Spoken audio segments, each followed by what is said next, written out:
आज Doubtnut app download करें। Doubtnut पर अपने सभी गणित, रसायन विज्ञान, भौतिक विज्ञान और जीव विज्ञान के डाउट्स का करो सफाया। बस प्रश्न की फोटो खींचो, एक ही प्रश्न को क्रॉप करो और तुरंत वीडियो सोल्यूशन पाओ। अभी डाउनलोड करें। किसी विद्युत ट्रेन की मोटर उसे 1 मीटर प्रति सेकंड की घात 2 का त्वरण प्रदान करती है, जबकि उसके ब्रेक जो है वो 3 मीटर प्रति सेकंड की घात 2 का मंदन प्रदान करते हैं। तो यह ट्रेन कितने न्यूनतम समय में 1215 या फिर 1215 मीटर की दूरी की स्थिति की स्टेशन है उसके मध्य की दूरी जो है वो तय कर सकती है। ठीक है, और सेकंड के मान हमको दिए गए समय के मान 113.6, 56.9, 60 अथवा 55 सेकंड के रूप में। ठीक है, तो दोस्तों न्यूनतम समय की बात की है। न्यूनतम समय में वो दूरी तय कब करेगा? जब वो अधिकतम से अधिकतम त्वरण का उपयोग करके वेग को बढ़ाएगा तथा बढ़े हुए वेग से आगे जाकर, मतलब उसी त्वरण से आगे जाकर जब उसको रुकना होगा तो अधिकतम से अधिकतम ब्रेक दबाकर अपने को रोक लेगा वो। ठीक है, तो हमको यहाँ पर त्वरण भी अधिकतम उपयोग में लाना है, मंदन भी अधिकतम उपयोग में लाना है। त्वरण का अधिकतम मान हमको 1 मीटर प्रति सेकंड की घात 2 दिया, मंदन का अधिकतम मान 3 मीटर प्रति सेकंड की घात 2 दिया है।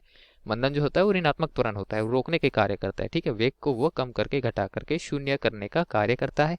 दूरी का मान एस का मान हमको दिया गया है 1215 मीटर दूर है।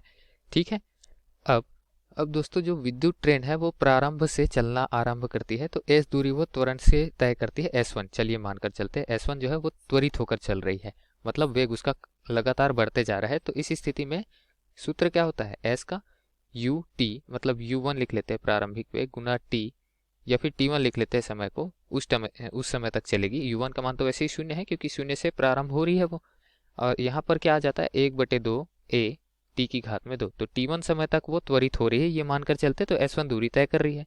ठीक है, त्वरण का मान हमको दिया हुआ है कितना? 1 मीटर प्रति सेकंड की घात 2, a1 लिख लेते हैं इसको। ठीक है, a1 तो हम क्या क्या दिया वही लिख लेते पहले तो। चलिए, हमको दिया गया है a1 बराबर कितना दिया गया है? 1 मीटर प्रति सेकंड की घात में 2। a2 का मान अगर हम देखें तो ये हमको कितना दिया गया है? ये दिया गया है 3 मीटर प्रति सेकंड की घात में 2। ठीक, अब उसके पश्चात हम हल करते हैं तो S1 का मान हम क्या लिख सकते हैं इस तरीके से?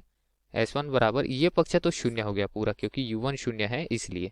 ठीक, हमारे पास में क्या बचा? 1/2। A1 का मान हमको दिया है 1 मीटर प्रति सेकंड की घात 2, तो 1 का गुना कर देते हैं। T1 की जगह हम क्या रखेंगे? T1 ही रखेंगे, T1 समय तक चल रही है ऐसा मानकर चले हैं हम। ठीक है, तो ये हो गया हमारा समीकरण नंबर 1। अब उसके पश्चात हम ये मानकर चलते कि इस समय तक जो त्वरित हुई 1 मीटर प्रति सेकंड की घात 2 त्वरण से, तो उसका वेग जो है इस समय पश्चात v हो गया। ठीक है, मानकर चल रहे हैं v हो गया, तो v बराबर में क्या होता है? a गुना t, मतलब त्वरण गुना समय, मतलब कितना वेग में परिवर्तन हुआ? जितने समय तक त्वरण लगा उतने समय तक। तो t का मान तो t1 ले लिया, t1 समय तक त्वरण लग रहा है, तो v बराबर क्या हो जाएगा? v बराबर t1 ये हो जाएगा हमारे पास में, क्योंकि a का मान क्या है? 1 मीटर प्रति सेकंड की घात 2, तो 1 गुना t1 लिखेंगे तब भी t1 ही आएगा। हालांकि ये t1 जो है वो सेकंड में है, लेकिन 1 मीटर प्रति सेकंड की घात 2 भी लग गया तो मीटर प्रति सेकंड में हमारा मान v का आ जाएगा। तो ये सूत्र हो गया हमारा, इसको दे देते हैं समीकरण नंबर 2। ठीक, अब देखते हैं S2। S2 क्या है? जितना त्वरण करते हुए, मतलब जितना मंदन करते हुए ट्रेन ने दूरी तय की वो। ठीक है, एक समय तक क्या किया? त्वरित गति किया, वेग बढ़ा लिया, फिर इसके बाद उसको वेग घटाकर रुकना भी तो है। ठीक है, तो वेग घटाकर रुक कर वो S2 दूरी तय कर रहा है, ये देख लेते हैं हम। तो इसका मान क्या आ जाएगा हमारे पास में? प्रारंभिक वेग अब क्या हो गया? v हो गया है, क्योंकि वो चलकर v अपना वेग कर लिया है, अब उसको रोकना है।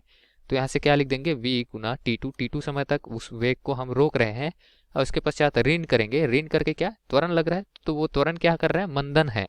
ठीक है, ऋणात्मक त्वरण। ठीक, तो यहाँ से क्या हो जाएगा? ऋण a2 गुना, मतलब 1/2 भी आएगा यहाँ पर, 1/2 a2 t2 की घात में 2, ये लिख सकते हैं। अब आगे हल करते हैं हम, तो दोस्तों यहाँ पर S2 बराबर क्या लिख सकते हैं? S2 बराबर v की जगह क्या लिखेंगे? t1 लिखेंगे, तो t1 t2 ऋण 1/2 a2 की मान क्या है हमारे पास में? 3 मीटर प्रति सेकंड की घात 2, तो गुना में 3 आ जाएगा और गुने में t2 की घात में 2 आ जाएगा। ठीक है, अब जैसे ये v जो है वो a गुना t हमने लिखा हुआ है, और हम क्या जानते हैं कि v बराबर u धन at होता है। ठीक है, अब v का मान हमको क्या रखना है? शून्य रखना है, अंतिम वेग का मान शून्य रखना है। v डैश और u डैश ले लेते हैं, तो u डैश बराबर क्या ले लेंगे? त्वरण का मान रख रहे हैं तो त्वरण का मान रख रहे हैं तो यहाँ ऋण चिन्ह आ जाएगा। मंदन का मान रख रहे हैं, ऋणात्मक त्वरण है, तो यहाँ ऋण चिन्ह आ गया।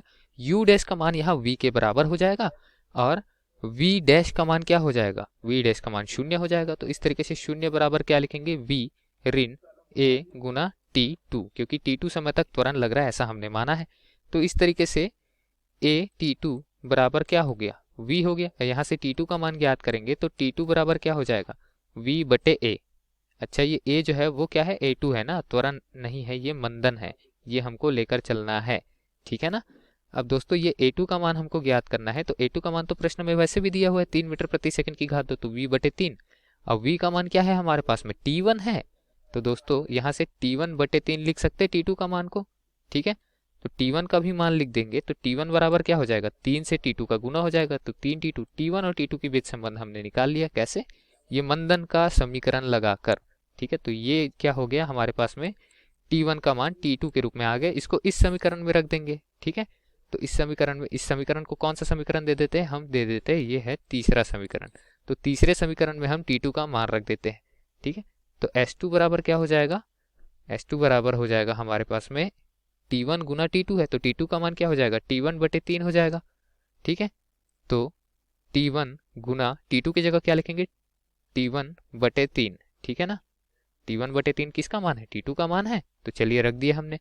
अब यहाँ से हम मैं क्या लिख सकता हूँ, सीधे सीधे ऐसा भी तो लिख सकता हूँ कि t1 की घात में 2 बटा 3 ऋण 1 बटे 2 गुना 3 गुना t2 की जगह क्या लिखूंगा मैं, t1 बटे 3 है, तो t1 की घात में 2 बटे 3 की घात में 2 को मैं 9 लिख सकता हूँ, तो 9 से 3 को काट देंगे और हमारा मान क्या आ जाएगा अगले ही पक्ष से, चलिए लिख देते हैं अगले पक्ष से क्या मान आएगा, t1 की घात में 2 बटे 3 ऋण, उसके पश्चात यहाँ पर क्या आ जाएगा, 1 बटे 2 है, 3 से 9 को काट दिया तो 3 बचा नीचे, तो 1 बटे 6 भी तो लिख सकते हैं सीधे, 3 गुना 2 6 हो गया, और यहाँ क्या आ गया, t1 की घात में 2 आ गया, ठीक है।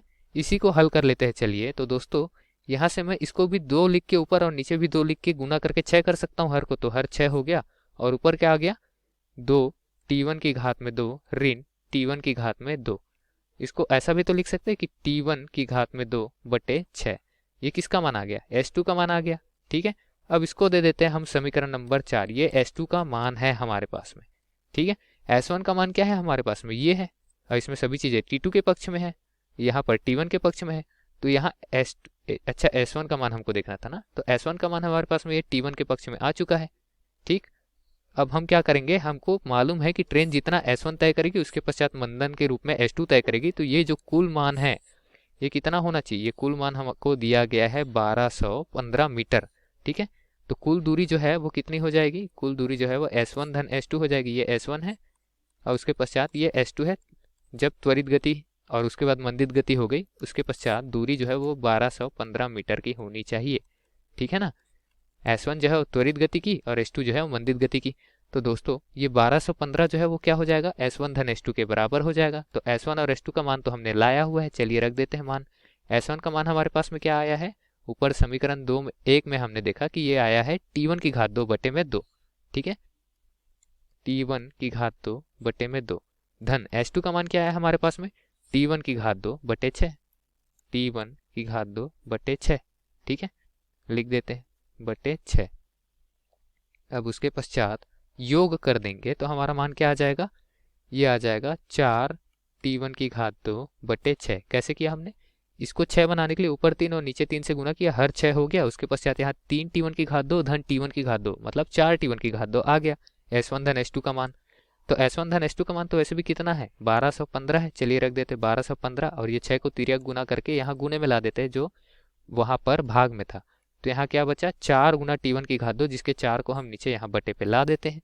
अब हल करते हैं तो t1 की घात 2 का मान क्या आ जाएगा हमारे पास में 1822.5, ठीक है। अब ये वर्ग का मान है समय का, तो समय का मान निकालने के लिए दूसरे पक्ष में वर्गमूल कर देंगे, 1822.5 का वर्गमूल करेंगे तो मान लगभग क्या आएगा 42.69 मात्रक समय का रहेगा सेकंड। तो ये सेकंड का मान आ गया हमारे पास में, किसका मान था ये t1 का मान था। अब हमको t1 का साथ साथ t2 का भी चाहिए मान, ताकि हम कुल समय निकाल सके कि कुल समय कितना ले रहा है, ठीक है, क्योंकि इतनी दूरी t1 इस समय में तय की और उसके पश्चात की जो दूरी मंदन की दूरी वो t2 समय में तय की है।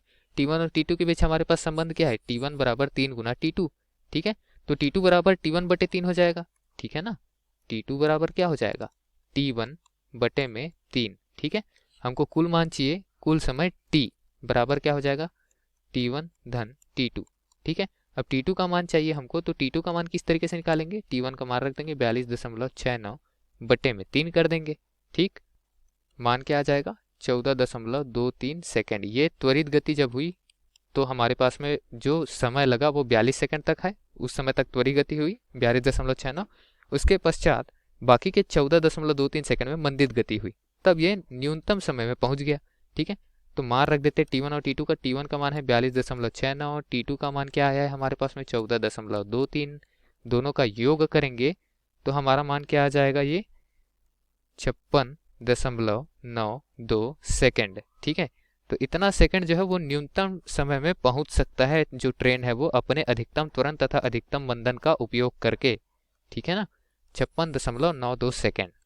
विकल्प में देखते हैं, तो विकल्प में 56.9 सेकेंड हमको विकल्प क्रमांक बी में दिया गया है दिए गए प्रश्न के लिए, जो कि सही विकल्प है दोस्तों। धन्यवाद।